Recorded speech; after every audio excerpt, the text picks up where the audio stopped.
Oro. That news was brought to you by ACS Manufacturing Corporation, ISO certified world-class quality. ACS. This time check is brought to you by Rexidol Forte. Mas paspas banat sa bughat nga naikadungan nga labad sa ulo, pamaol o pwede sad nga hilanat. This time check is brought to you by Diatabs. Tapos ang diarrhea sa bilis talab Diatabs. That time check was brought to you by ACS Manufacturing Corporation, ISO certified world-class quality. ACS. This time check is brought to you by Enervon Z+. All new best ever Enervon. Enervon Z+. Oras, gihatod kaninyo sa EXL Magkabuhay. Buhay at makulay ang buhay sa EXL Magkabuhay. This newscast is brought to you by Enervon Z+. All new best ever Enervon. Enervon Z+. That portion was brought to you by Salon Pass. Basta body pain, Patch Salon Pass. Nakatikim ka na ba ng kapeng humahagod sa lalamunan ang sarap at pait nito? Suabe! Naririto na ang kapeng masarap na nakakatulong pa sa kalusugan. Sed Panyawan Coffee Mix. Sed Panyawan Coffee Mix. Taglay ang pait at lakas ng Panyawan Herb na nakakatulong magpalakas ng katawan at mangosteen na siyang nakakapagpalakas ng ating immune system. Sed Panyawan Coffee. Tamang pait, tamang lasa, tamang nakakatulong sa katawan. Pag kayo'y nabasagan, madaling remedyohan. Pagkatapos diikitan, Parang bago na naman. Pioneer Epoxy, pandikit ng kristal, kahoy at bakal, pang-repair ng radiator, tambucho, refrigerator, martilyo, kutsilyo, gripo, araro, gero, aparador, pampatibay ng bangka, kisame, etc. Pioneer Epoxy, paborito ng bayan. Nidot agi ani akong lula, oy. Lagi, bisan mo sa kagatos na ang iyang edad. Bas ko mo alito man gihapon. Usa man ang imong tambag nga to sa mga gusto mo abot og usa kagatos ang edad, lula. Gadop og sakto, kaon og otadon, lakaw-lakaw og ayaw kalimti ang pag-ampo. Mao ka na ang sikreto sa paglahutay, apo. Salamat, lala. Inspirasyon kit ka sa mga nagtubo nga henerasyon. O sige, ato nang ipasigar po. Adto na ko. Sigon sa RA 10868 o Centenarian Act, ang gobyerno pinaagi sa DSWD buhatag og halipay ngadto sa mga Pilipino nga mutungtong og usa ka gatos ang pangidaron. Isip pa sidungog sa ilang kontribusyon sa nasod. Kung ang imong lola o lolo hapit ang edad og usa ka gatos, bisitaha ang inyong lokal nga LSWDO alang sa mga impormasyon kabahin ini. limang bisita, bago ang first birthday niya. Protection for baby, tara-tara na mga mami. Protection for baby, kumpletuhin na. Every day we are ready. Pabakuna na sa mga barangay health centers near you. Mga kapanyawan, atong paminaw karon ang kayuhan na tagamtaman ni Ralph Serrera nga nakaangkon UTI ni tumar og sed coconut capsule asin-asin sa ihi ni lugwa. Kailangan po ingos ako nga testingi daw sid kukon kay mo na may sa UTI abi og UTI lang pangiin ako ning gawas tong murag ni lagitik sa ni duro nya akong giwan og tiwas sa pangi CR kay basin musod dito sa bawl noon pagkuhit na ako og tanaw kanang murag tibuok gud siya nga asin-asin bitaw sa imong bato mo to nakabarahan to paggawas ato hasta karon may na akong ihi Ralph Serrera na puyo ko sa Kay Garcia na Balbiliran. Basta tatak seed marketing, tatak kining magaling. Sa mga workaholic, epektibo ang atong Paragis Bila-Bila Herbal Coffee. Sama na lang ni Roland De La Cruz, nga taga Mati, Davao. Roland De La Cruz, sa Purok Isla, Barangay Central, Purok President. Anong ganahan man kay ka sa kape? Sa Bila-Bila Coffee, laskig ang imong lawas o mayo ang imong lihok. Basta laskig niya kondisyon, makalihok kag may sa trabaho. Kung di ka kainom, mura magluya na ka? Murag luya-luya, lahi ra gyud. Tungod kay nindot gyud ang Bila-Bila Coffee. Kini ginama sa GFMQ Marketing. Kay sa Paragis Bila-Bila, dili na ka mag-agwanta pa. Ako si Radyoman Benji Tanghian. Kining balita hatod kanato sa Paragis Bila-Bila Herbal Capsule na ilhan isip herbal nga kapsula nga makatabang og daghang benepisyo sa kalawasan. Mao kini ang all-in-one nga herbal. Makahatag og kaayuhan sa ato ang mga selula sa lawas, makatarong sa nindot nga flow og limpyuhan ang imuhang dugo nga modagkayday sa ato ang kasing-kasing. Ug karon sa atong balita. Subay sa Dalungan o Dunggan, Ilong o Tutunlan o Tunlan Consciousness Week kakarong simanahuna nanawagan ang Department of Health o DOH sa Central Visayas ngadto sa publiko nga atimanon ang atuang nga dunggan ilong ug tutunlan aron malikayan ang komplikasyon ug mas grabe nga kondisyon. Kung ugaling adunay masinati nga sinusitis o chronic sinusitis, kakulian sa pagdungog o may masinati nga dili maayo nga dagan sa tutunlan, kinahanglan nga pakonsulta dayon sa doktor, ilabi na kung magsigi og balik-balik ang sakit ug dili kini angay pasagdan. Mamahimo usab kamo nga adto magpakonsulta sa pinakaduol nga mga health centers. Kadtong balita hatod kanato sa Paragis Bila-Bila Herbal Capsule. Alang sa kumpleto nga kombinasyon, gamita lang ang Paragis Bila-Bila Plus Herbal Capsule. Paragis Bila-Bila Herbal Capsule na uban sa pagpangapi sa Paragis Bila-Bila Herbal Coffee ug ang pagpanghaplas sa Paragis Bila-Bila Liniment Oil. Gama sa GFMQ Marketing sa Paragis Bila-Bila dili na ka mag-agwanta pa. Sa dugang kasayuran, tawag lang sa 0935-641-0261. Ang Paragis Bila-Bila mapalit sa Diding's Pharmacy sa Manalili Street, Cebu City, Bestway Pharmacy sa Mandawi City, Healthway Pharmacy, JV Butika sa Cebu, Mandawi, Liloan ug Osmeña Boulevard. Mapalit usab sa JY Pharmacy sa 32 Osmeña Building, Osmeña Boulevard, Cebu City. Ako si Radyoman Benji Tanghian, DYHP, Tatak RMN. Oras, hatod ka na to sa Camel Soy Sauce. Camel, sukang puti, sasuan mo panami. Camel, sukang puti, maunag yun imong mapili. Camel, sukang puti, sasuan mo palami.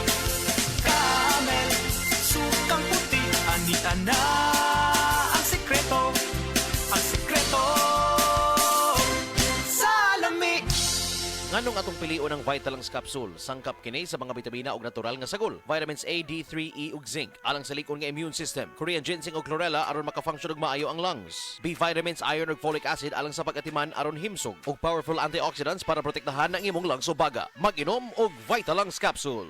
Hi, ako si Gina Huevos, usa ka teacher diri sa Davao City National High School. Full-time teacher ko every weekdays ug speaker and Sunday school teacher kada weekends. Usahay kapoy pero I draw my strength from God. I also have my MX3 capsule, kauban sa tamang nga pagkaon ug exercise. Ang MX3 tested and proven na naay alpha, beta ug gamma nutrients na nakatabang sa ako makasustinar sa adlaw-adlaw. MX3, diri ko believe.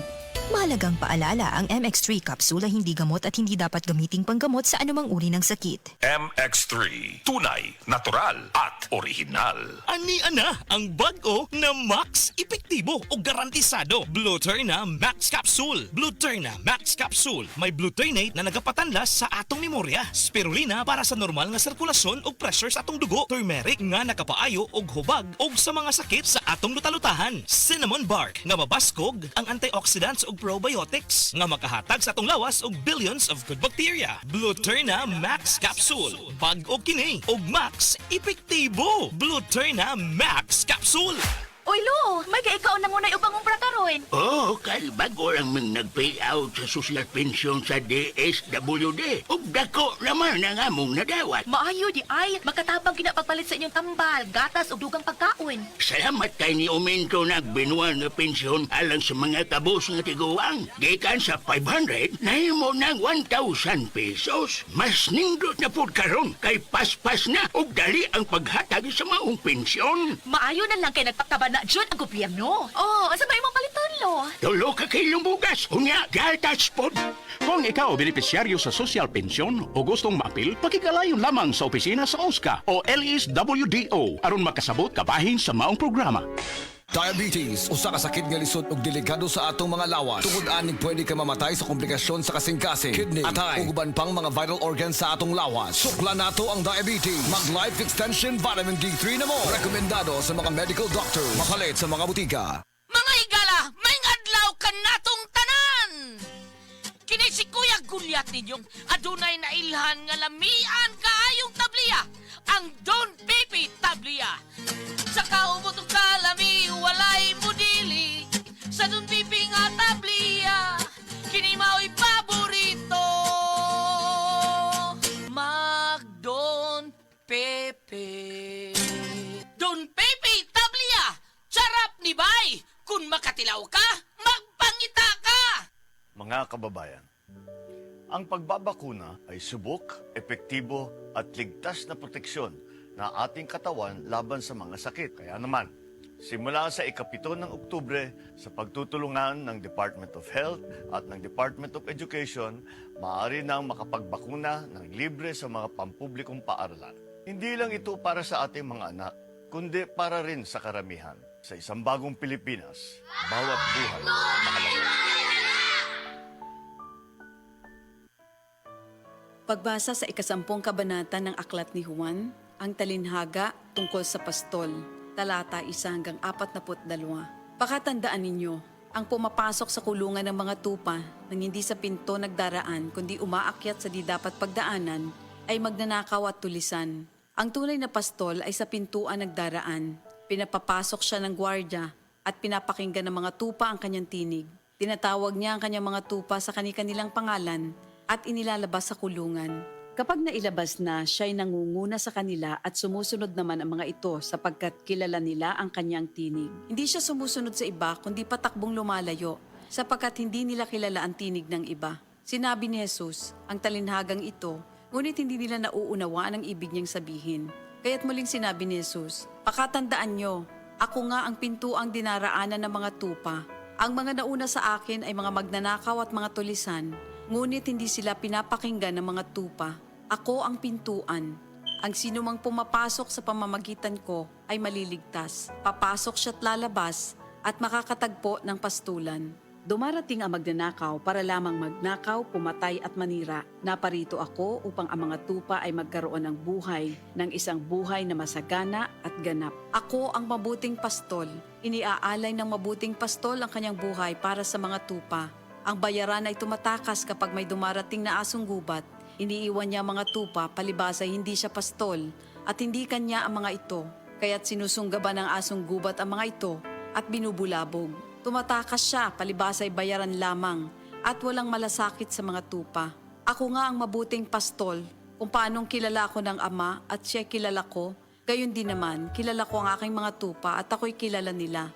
At iniaalay ko ang aking buhay para sa aking mga tupa. Mayroon akong iba pang mga tupa na wala pa sa kulungang ito. Kinakailangan sila'y ipasok ko rin at papakinggan naman nila ang aking tinig. Sa gayon magiging isa na lamang ang kawan at isa ang pastol. Dahil dito'y minamahal ako ng Ama sapagkat iniaalay ko ang aking buhay upang ito'y kunin kong muli.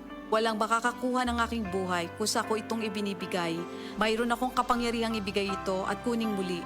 Ito ang utos na tinanggap ko sa aking Ama. Dahil sa mga pananalitang ito, hindi na naman nagkaisa ng palagay ang mga Hudyo. Marami sa kanila nagsabi, talagang sinasapian na ito ng demonyo at nababaliw.